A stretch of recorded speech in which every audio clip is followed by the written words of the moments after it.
Hi folks, I'm just going to have a look at um, straight lines in two dimensions. You've already looked at this before in a previous unit, so it's just we're going to look at it in a little bit more detail. So, um, we're just going to build it up and looking at certain aspects of it and pulling it all together. Probably not at the end of this little session here, so let's go for it here. So we're going to look at something called the distance formula, and specifically the distance between 2 points. So as usual, or not as usual, it's good if you get 2 points. It's good to label them. So x1, y1, x2, y2. You're probably used to that, or A, B, C, D. Depends. So for this here, what I've done there is I've tried to create a right angle triangle there. And that shows you that the vertical is the difference in the y values, the horizontal and dashed line is the difference between the x values. So kind of using an analogy here of Pythagoras theorem, it'll work out the larger side that's not the side that is not part of the right angle here. So they're using Pythagoras here to, so the big side squared equals to the sum of the other two side squares. And we've got all three there, and so that would enable you to work out the distance, or the distance squared there, and just take square root there. I've used an analogy of Pythagoras here, but actually if you had a horizontal line or a vertical line, technically you kind of wouldn't have a triangle there, because a vertical you have the one point above the other, horizontal either 2 points sitting side by side with equal height. But anyway, Pythagoras, it's just, as I said, it's just a little analogy there to show you kind of where it came from. But for us, it works. Okay, so there's your distance formula there. Right.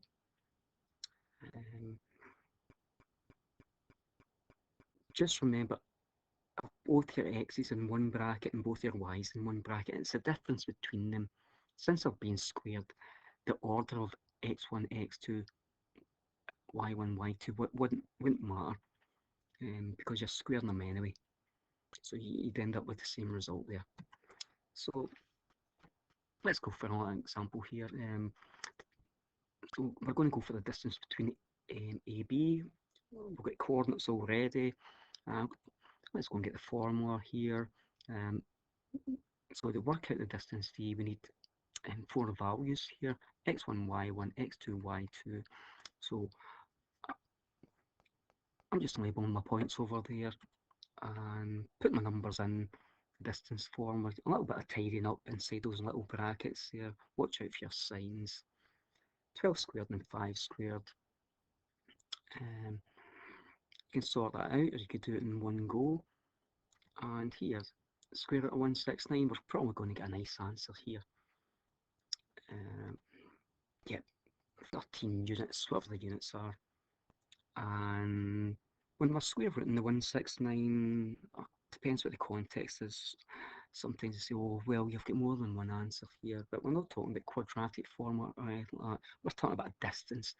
Distance is always a positive quantity, unless it's 0. Anyway, so 13. Okay, we'll go for that. Right, okay. Going for another one very quickly. Another point AB.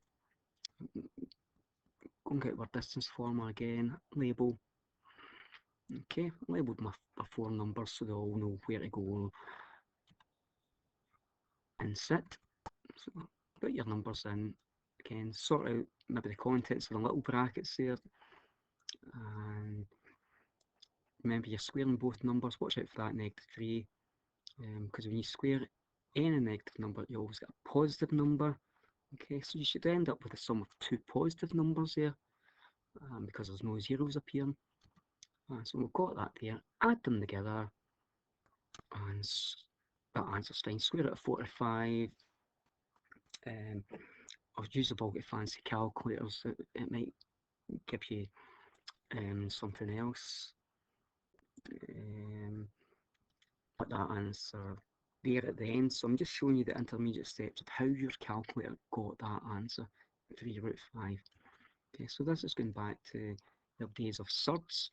So 45, what's the biggest number you think, square number that divides into 45? Well, 9. That's 9 times 5. So just put that in the front. We can square root of 9. We can't square root of 5 nicely. So square root of 9, so we get 3 root 5 there. So that's okay. It's just in case up the back of the book they brought it down to 3 root 5, or they might have decimalised it. But I think that's fine there. Okay, and that goes under the heading simplifying surds. We're going to look at something here known as the midpoint formula. So can you find the point exactly between 2 points on a straight line? Sort of try to indicate that's in the middle-ish there. And so we've got the endpoints here labelled as we have been doing so already. x1, y1, x2, y2. So we're going to find the coordinates of the point. You can think about it as being halfway, getting it in the centre of them. I'm going to write that as x bar, y bar. The x bar and the y bar, that's x with the bar is the average of the x's, y with the bar is average of the y's. Okay, so we're talking about a middling point here. Okay, so in order to work that out, that's exactly what we're going to. We're going to take the average of the x's and the average of the y's. We're talking about the arithmetic average here. There's 2 x values, so that's why we divide by 2. There's 2 y values, that's why we divide by 2. And that's us, I hope. So let's go for a little example here and go and get in the middle point here between -2, 7 and 4, -3. Okay, labelling as per normal. We've done that there. So there's your little formula here. Let's put our numbers in position. So get them in. Get -2 add 4, so it'll be positive 2 over 2. 7 add -3, that's going to be 4 over 2. Okay, and just simplify them. And it looks as if the midpoint here is a point 1, 2. Okay. Another one here. Oh, watch out for all the negatives here. But label things as per usual. Go and get your formula. Put numbers in position. Again, watch out for those negatives. And sort out the tops, numerators of both. And in both of them, you get a negative divided by positive. So both of them are going to be overall negative. So that looks like -7, -4. So that's the midpoint of the 2 points at the start there. Right, that looks okay to me. Okay, so that's fine. Here, what have we got here? I've got 2 extreme points, P and R. I know the coordinates of point P, but I don't know the coordinates of R. But it looks like I know the midpoint, Q. So I've got that. So it looks like the midpoint's involved here. So probably going to be using the midpoint formula here. So I'm just going to label things in relation to the 2 endpoints. Okay, x1, y1 for P, x2, y2 for R.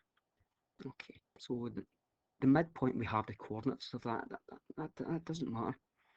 So P, Q, and R, I've got 2 out of 3. So let's just go and use our endpoints with the middle, and let's see how it goes. So there's our midpoint, 8, -3. Well, and then there's our midpoint formula. So let's go and put in what we can. So we know we get values for P. Okay, it's x1, y1. So we can put them in. Right, we've done that. So it looks like we're trying to find x2, y2. They're like the 2 unknowns. I can see from my midpoint I've got the x value of 8. Okay, and I've got a y value of -3. So I'm going to have a matching up process here. So I've sort of highlighted the 8. I'm going to match it up with 12 plus x2 all over 2, and I'm going to match up the -3.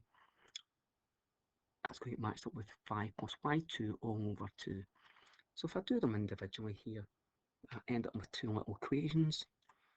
And so I'm just taking it on another page here, and I'm going to isolate x2.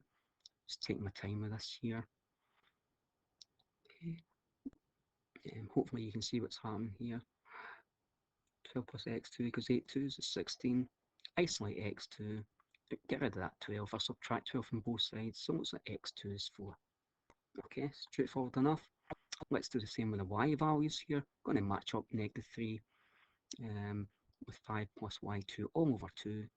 Take on a nice wee page here. Isolate y2.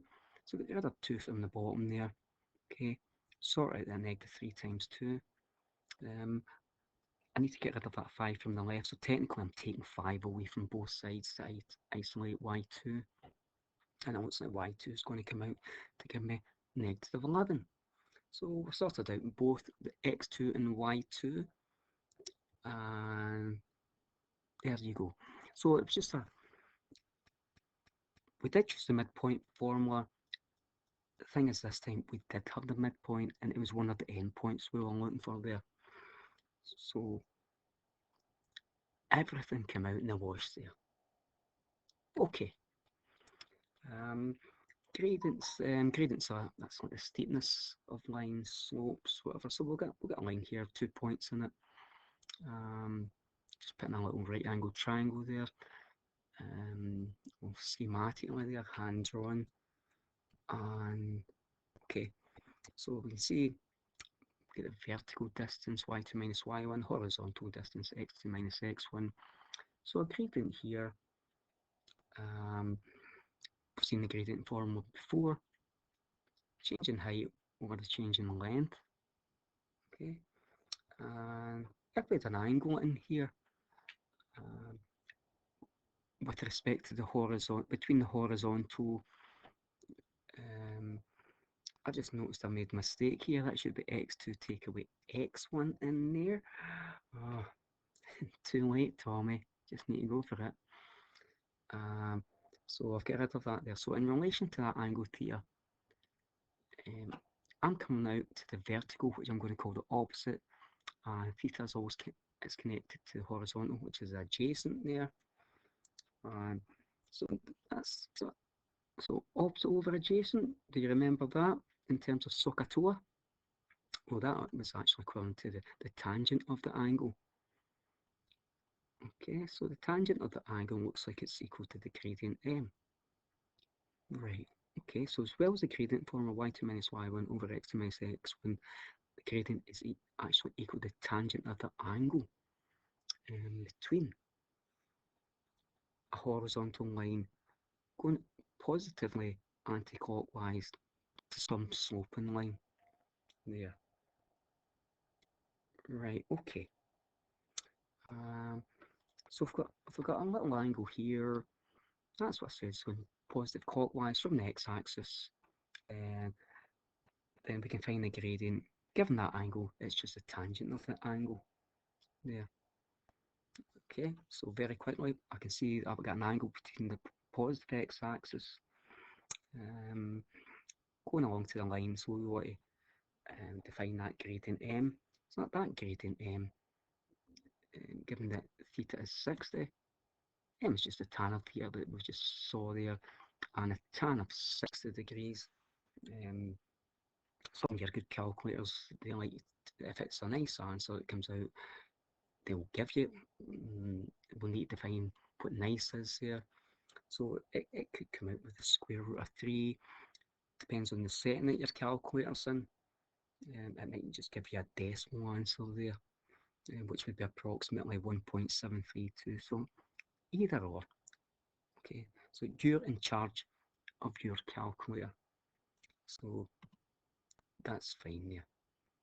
So very quickly, I've just put in a gradient here actually, and we're going to see, can we find the angle between the positive part of the x-axis and going in the anti-clockwise direction to that line with gradient m. Okay, so we just saw that m is defined as a tangent of theta, but we're trying to find theta. Okay, so we can see that the gradient given m is 2, so we'll put that in. It's equal to tangent of theta. I've just turned that around for some of you. You like it going that direction. So let's isolate theta. So technically we'll take the inverse tan of both sides. It would leave theta on the left, and we'd have the inverse tan of 2 other side. So that's going to come out with a decimal answer. It's not going to come out with any square roots or anything like that there with this one. So if you get an answer something like that, then that looks fine. So 63.4 there. That looks okay. So we're just going to have a look at another one here. That's fine. Just on a little check on the time here.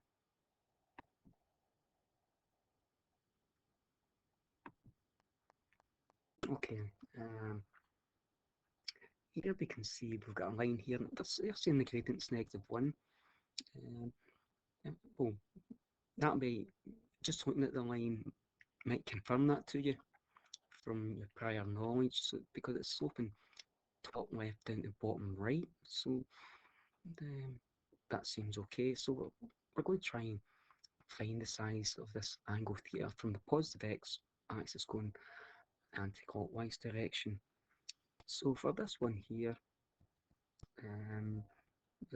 so here we go. That was one of the definitions for the gradient, the tangent of the angle. Okay, just turned it round there. Put the value in.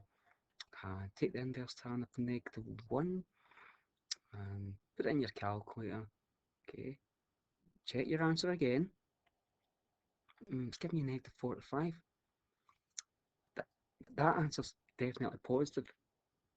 And even if you get rid of the little line there to make it 45, that angle in there actually looks greater than 90. So your calculator doesn't know you're actually dealing with angles and straight lines at all here. So your calculator for the tangent, it gives you values out between -90 and 90 for whatever reason. Okay. Likes to give you what are known as acute angles. So what you've actually found is that angle there going in the anti-clockwise directions, but theta in that angle, forget about the negative, they should sum up to give you 180. So in order to get theta, theta and 45, just think of it as 45 here, they should add up to give us 180. But if we just put them together, so in order to get for us to get the true value, I'm calling it a theta positive here, it's just 180 take away 45, which is 135. And see if you put 135, the tan of 135 in your calculator, it should give you -1 coming out there. Right, so why don't you just check that? It shall give you -1. Okay, so that's some of the ones you want to watch for here, when the gradient is actually negative, if you're using this approach here. Right, so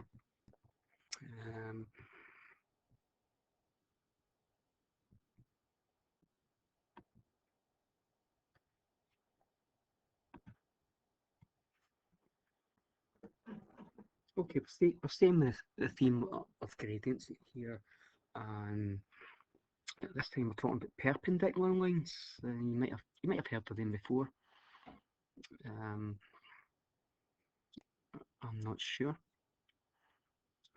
So some of you might know perpendicular means at right angles to. We're talking about 2 dimensions here. Sometimes they use the little box to indicate at right angles, just like in the triangle here. So we 2 lines there at right angles to 90 degrees for us here. So here I'm using L1 and L2 to represent two lines. So it looks like, well, telling us that L1 is perpendicular to L2 and vice versa.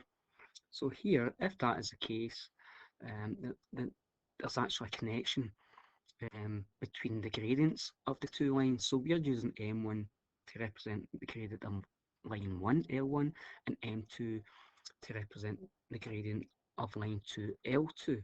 So the relationship between the two gradients of these two perpendicular lines is that the product of M1 and M2, M1 times M2, that's actually equal to -1 there. So that's a very helpful relationship that we're going to be using. Okay, so M1 times M2 is equal to -1, but we don't, I'm just using M1, M2 here. So 1 and 2 are they're just my little labels for both my gradients to distinguish between the gradients. We can use other notation later on. So that's like, we don't need to use the time. M1, M2 is equal to -1, or M times the gradient which is perpendicular to the line associated is equal to -1 also. So that kind of upside down T sign means it's perpendicular to. So we'll get used to all these kind of little things here. So I'm using M for in a little diagram here for the gradient of a particular line we're looking at here, and the line at right angles to it, I'm using M with the little perpendicular symbol there. Right, okay. So M1, M2 is equal to -1 if and only if M1 is perpendicular to M2. That's a general rule. There's always something that spoils the fun, but we'll look at that later. Right, so we're just going to look at 2 points here, 7549 P and Q, and we want the gradient of any line which is perpendicular to PQ, because there's many lines that will cross over at right angles there. That's fine. So we're just looking for the gradient here, so that's fine. And that gradient will be associated to the family of lines that are crossing PQ at right angles to it. So here we go.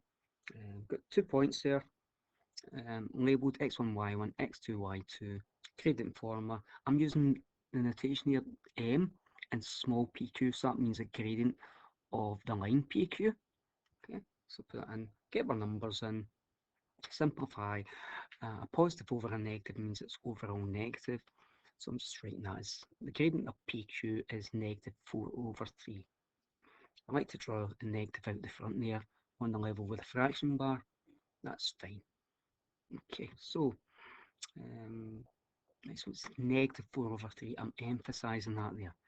Right, so just getting a little area for working here. There's a relationship. M1 times M2 is equal to -1, right? I'm just using, that's a general rule for line 1 and line 2, but I'm using PQ there, that doesn't matter. So this next line means that the gradient M, which is perpendicular, that upside down T, times the gradient of PQ, we've just worked out, it's equal to -1 there.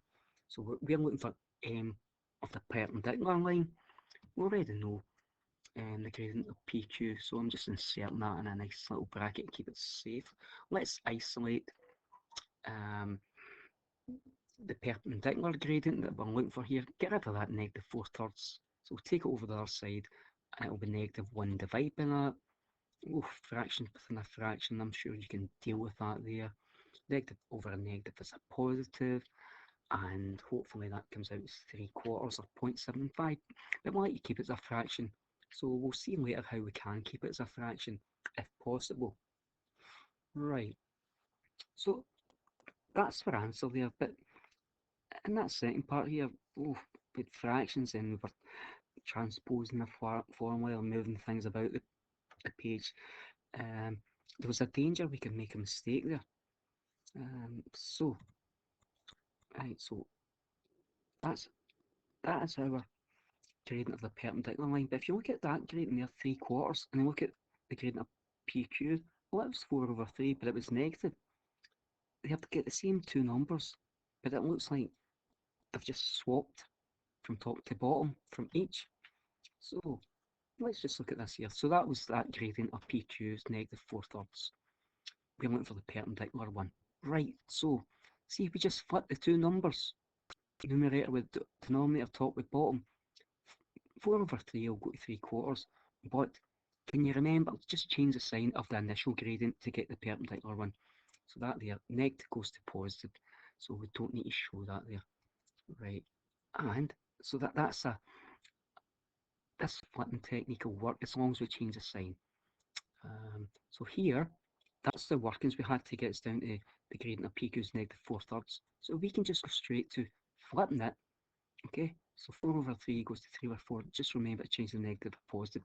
So you can go straight to there, folks. Okay, right. Okay, so just a little example here. M1's perpendicular to M2. M1's 5, 7. What's the other gradient? Okay, what's the perpendicular one? So here, there's a relationship. M1 times M2 is -1. You're given M1 is 5/7. Let's go and get M2. So see the 5/7? Turn it on its head and change the sign. So that goes to 7/5 and it's negative. Right. That, hopefully that seems okay. Right, let's talk about parallel lines. Parallel lines here. Um, so both these look like I've cut in I put in the y-axis here, and I've just shown you the angle between the y-axis and each of these lines is the same. So if that's the case, we can then say that the lines are parallel to each other here. Right, so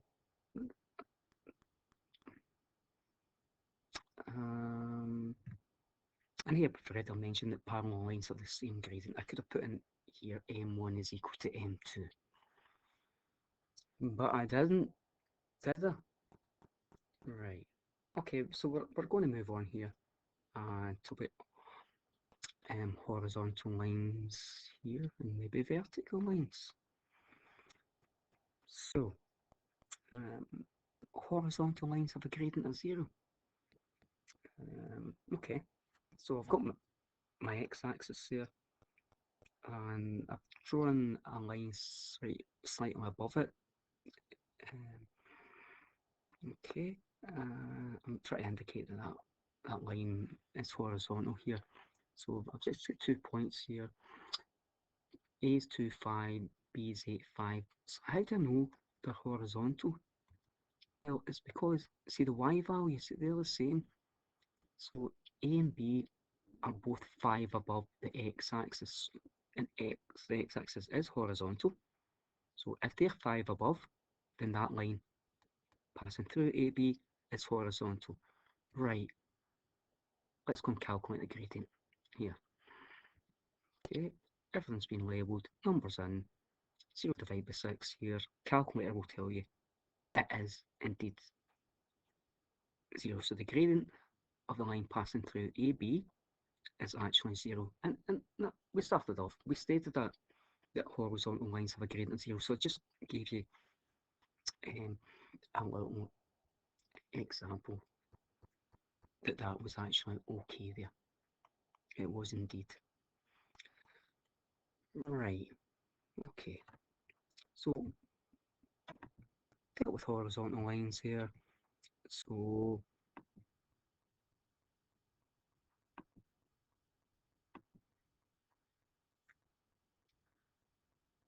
right, horizontal lines, their partners are vertical lines, going straight up and down there. So, just like your y-axis there. Y-axis is vertical, your x-axis is horizontal, and x and y are actually perpendicular to each other. I'm sure we'll deal with that very soon. So apart from the x-axis and y-axis, we got another line in there.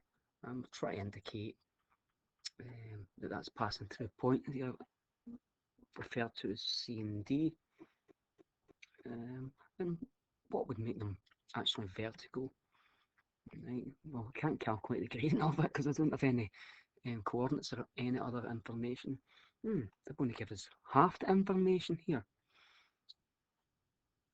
They've given us the x values in relation to the coordinates. They're actually identical. So if they have the same x values, it looks like C is lying directly over D, and D is lying directly under C. So that would indicate that this is a vertical line that's passing through CD. So they're both 8 away from the y-axis, which is indeed vertical. So CD is actually parallel to the y-axis, and that would indicate they've got the same gradient, because we specified that earlier. Okay, so calculate the gradient of CD. Well, we need the y values here. So two arbitrary y values, as long as the cy value is greater than the dy value. And just going with the picture here. Okay, x2, y2, x1, y1. And there's a gradient formula. Let's fire things in. And there you go. 12 divided by 0. 15 take 3 is 12. 8 take 8 is 0. 12 divided by 0. Put that in your calculator. Okay, try it again. No, the answer isn't 0 if you do it without your calculator. The answer isn't 12. Right. Well, your calculator might say something like math error or something like that there.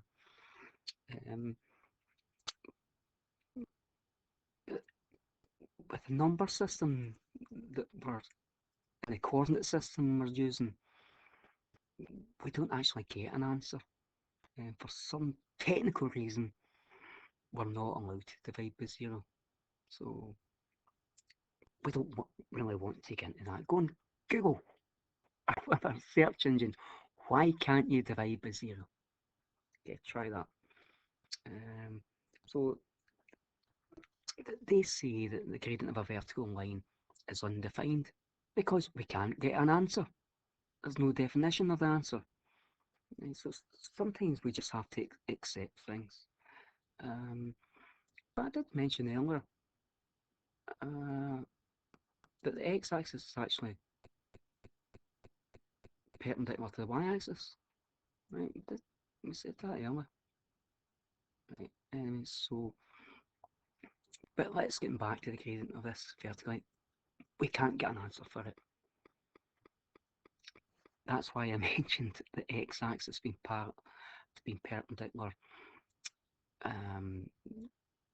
X-axis being perpendicular to the y-axis, or horizontal being perpendicular to a vertical. But we've got a relationship for this here.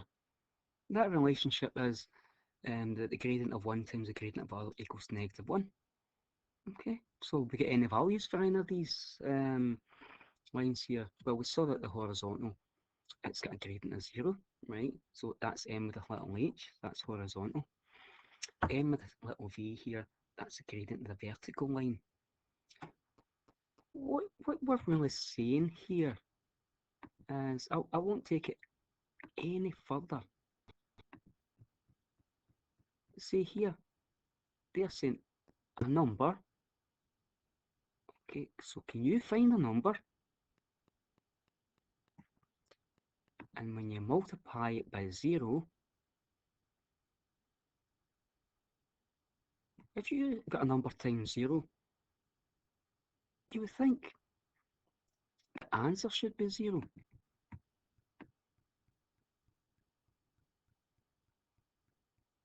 But we're actually getting -1 here. So that doesn't make sense. Right? Just going from that line there. So if we've actually got a gradient for the vertical line, and we multiply it by 0, we should get 0 and not -1. So there's something not right here.